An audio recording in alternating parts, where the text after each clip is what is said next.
ये देखिए first exercise हम लोगों की कंप्लीट हो गई। अब हम लोग प्रश्नावली 8.2 की तरफ बढ़ते हैं। उससे पहले आपको देखिए कुछ मान हैं याद करने पड़ेंगे। जैसे ये बोर्ड पर अभी सारणी बनाएंगे, इसमें सब वैल्यू याद रखनी रहेगी। इसमें देखिए क्वेश्चन किस तरह पूछा जाएगा, आपसे पूछ लेगा साइन 30 बटे में कॉस 60, इसका मान बताइए। तो इसका मान बताने के लिए साइन 30 का मान याद होना चाहिए, कॉस 60 का मान याद होना चाहिए। ये सब टाइप का क्वेश्चन पूछा जाएगा, तो इसकी वैल्यू आपको याद रखनी पड़ेगी पहले। ठीक है, तो ये सारणी बना रहे हैं, इस सारणी के सारे मान को याद रखना पड़ेगा। ठीक, इसके लिए एक ट्रिक होती है, देखिए बता रहे हैं कैसे याद करते हैं इसको। 0 से लेकर 4 तक नंबर लिखिए, 0 1 2 3 4, सब में अब 4 से डिवाइड कर दीजिए।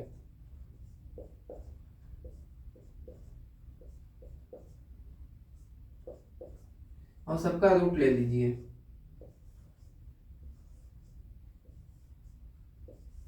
देखिए सॉल्व होने के बाद 0 के अपॉन में कुछ भी रहता है 0 आएगा, रूट 0 की वैल्यू 0 आएगी।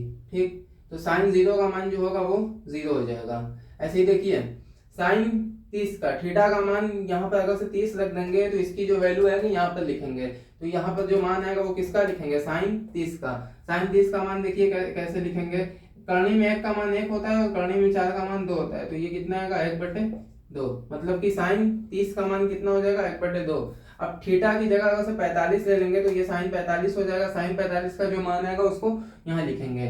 इसको देखिए कैसे लिखेंगे, इसको पहले काट लीजिए, 2 कम में 2, 2 दूनी 4, ऊपर 1 बचेगा करनी में और नीचे 2। तो करनी में 1 का मान 1 होता है और करनी में 2 ऐसे ही रहेगा। इसका मान आ जाएगा 1/करनी में 2।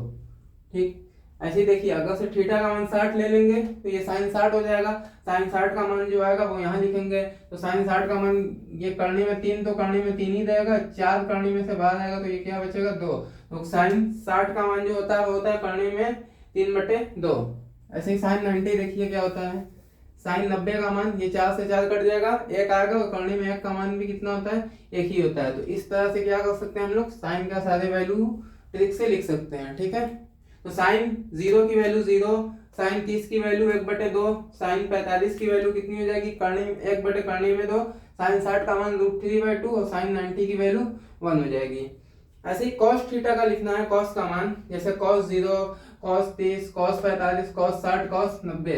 तो इसका मान लिखने के लिए इसको बस पलट दीजिए, 1 यहाँ लिखिए, √3/2 यहाँ लिखिए, 1/, फिर करनी में 2 हो जाएगा, फिर 1/2 यहाँ आएगा और 0 यहाँ चला जाएगा। मतलब इसको उठाकर इधर से लिखना स्टार्ट करते हैं। वो लास्ट वाला उठाकर पहले ये लिखे हैं, फिर √3/2, फिर ये ऐसे ही, फिर इसको लिखें, फिर 0 सबसे लास्ट में चला गया। इस तरह से ये कॉस का मान आ जाएगा। ठीक, तो इसमें भी सारी वैल्यू याद रखनी पड़ेगी। जैसे कॉस 45 की वैल्यू 1/√2, कॉस 60 की वैल्यू 1/2। ठीक, तो इस तरह से सब वैल्यू याद होनी चाहिए। आगे देखिए tan की कैसे याद रखेंगे। tan को याद करने के लिए दोनों को भाग कर दीजिए, मतलब साइन और कॉस को भाग कर दीजिए, tan का मान आ जाएगा। साइन थीटा बटे में कॉस थीटा कर दीजिए, ये करेंगे तो क्या आ जाएगा, tan थीटा का मान आ जाएगा। जैसे इन दोनों को भाग करिए तो 0 में 1 से भाग करेंगे तो ये कितना आएगा, 0/1। 0 के नीचे कुछ भी रहता है उसका मान क्या आता है, 0। तो tan 0 की वैल्यू कितनी आई, 0 आ गई।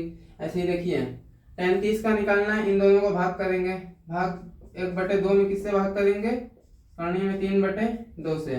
देखिए जब 4 रहता है तो क्या करते हैं, 1/2 ऐसे ही लिखेंगे, फिर सबसे नीचे वाला ऊपर भेज देते हैं गुणा लगाकर, जैसे 2 से 2 कैंसिल, 1/, क्या आएगा, ऊपर 1 बचेगा और नीचे क्या बचेगा, करनी में 3। तो कितना आएगा, इसको सॉल्व करेंगे तो 1/, करनी में 3। ऐसे ही देखिए इन दोनों को भाग करेंगे तो क्या आएगा, 45 का मान आएगा। दोनों को भाग करना है, ऊपर जो है वही चीज क्या है, नीचे सेम है, तो सेम रहता है तो कट कर 1 आ जाता है, कट जाएगा ये पूरा। तो ये कितना आया, 1 आएगा। tan 45 का मान कितना आया, tan 45 का मान 1। ठीक, ऐसे ही देखिए tan 60 का निकालना है, इन दोनों को भाग करेंगे, जब भाग करेंगे तो ऊपर √3/2 ऐसे ही रहेगा। 4 जब रहता है क्या बताए हैं कि यहाँ दो, ऊपर का 2 लिखते हैं, गुणा कर नीचे वाले को पलट देते हैं, 2/1 हो जाएगा, 2 से 2 कट जाएगा, बस √3 आएगा। यहाँ पर क्या लिख सकते हैं, √3। ठीक, सिंपल क्या करना है, साइन और कॉस को भाग करना है, tan का मान आ जाएगा 1/0। देखिए इसको भाग करेंगे क्या आएगा, 1/0। जीरो किसी के ऊपर जीरो रहता है, किसी नंबर के ऊपर 2 3 4 कोई भी नंबर रहता है, ऊपर जीरो रहता है तो इसका मान क्या आता है, जीरो आता है। मगर यहाँ पर क्या है, जीरो नीचे है। जब वैल्यू जीरो नीचे आ जाता है तो इसको हम लोग बोलते हैं ये परिभाषित नहीं है, अपरिभाषित। जब जीरो हद में आ जाएगा तो बोल देंगे कि ये क्या है, परिभाषित नहीं है, इसको बोलते हैं ये क्या है, अपरिभाषित। इंग्लिश में बोलते हैं नॉट डिफाइंड, या इसको इस तरह से दिखाते हैं, इसको इन्फिनिटी भी बोलते हैं, इनफाइनाइट। ठीक, तो करेक्ट वर्ड है क्या, अपरिभाषित। इसको लिख लीजिएगा, ये क्या है,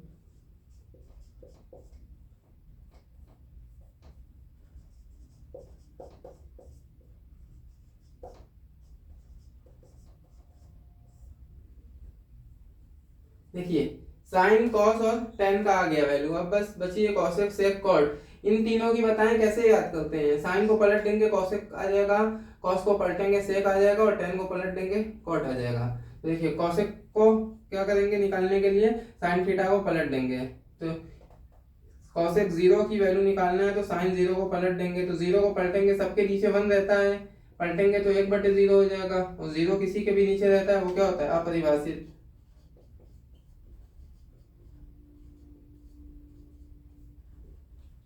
ऐसे ही देखिए कॉसेक 30 का मान निकालना है तो साइन 30 का जो मान है इसको पलट दीजिए। साइन 30 का मान 1/2 था, पलटेंगे तो ये कितना आ जाएगा, 2/1। एक तो सबके नीचे रहता है, लिखते नहीं है। ऐसे ही इसको पलट देंगे, ये क्या आएगा, √2 हो जाएगा। कॉसेक 60 का निकालना है यहाँ मान, तो क्या करेंगे, साइन 60 को पलट देंगे। कॉसेक क्या होता है, साइन का अपोजिट होता है। यहाँ पर क्या हो जाएगा, इसको पलट देंगे तो ये 2/√3 हो जाएगा। और वन के नीचे वन रहता ही है, वन को पलटेंगे तो ये कितना रहेगा, वन ही रहेगा। आगे देखिए सेक थीटा का मान कैसे निकालेंगे, कॉस को पलट देंगे, सेक का आ जाएगा। यहाँ वन के नीचे वन है, कॉस जीरो की वैल्यू कितनी है, वन है, और सेक जीरो की निकालना है तो इसको क्या करेंगे, पलट देंगे तो 1/1 वन ही रहेगा। ऐसे ही देखिए इसको पलट देंगे तो इसका मान आ जाएगा, तो ये कितना आएगा, 2/√3। फिर इसको पलट दीजिए, 2 ऊपर चला जाएगा, वन नीचे, वन सबके नीचे रहेगा, लिखेंगे नहीं उसको। यहाँ देखिए इसको पलट देंगे तो ये 2 हो जाएगा। जीरो को पलटेंगे तब कितना आएगा, जीरो के नीचे कितना है, वन है, अगर से पलट देंगे तो 1/0 हो जाएगा। और 1/0 जो होता है वो क्या होता है, अपरिभाषित।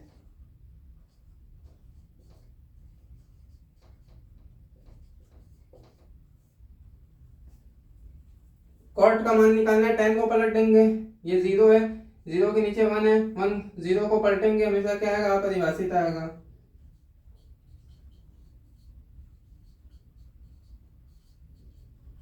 ऐसे ही देखिए tan 30 को पलटेंगे तो किसकी, cot 30 की वैल्यू निकलेगी। ठीक, तो tan 30 का मान कितना था, 1/3, इसको पलट दीजिए तो √3 ऊपर जाएगा, वन नीचे, वन सबके नीचे रहता है, उसको लिखेंगे नहीं। ऐसे ही देखिए cot इसकी वैल्यू निकालना है, cot 45 की, तो tan 45 की वैल्यू को पलट दीजिए, वन के नीचे वन रहता है, वन को पलटेंगे वन ही रहेगा।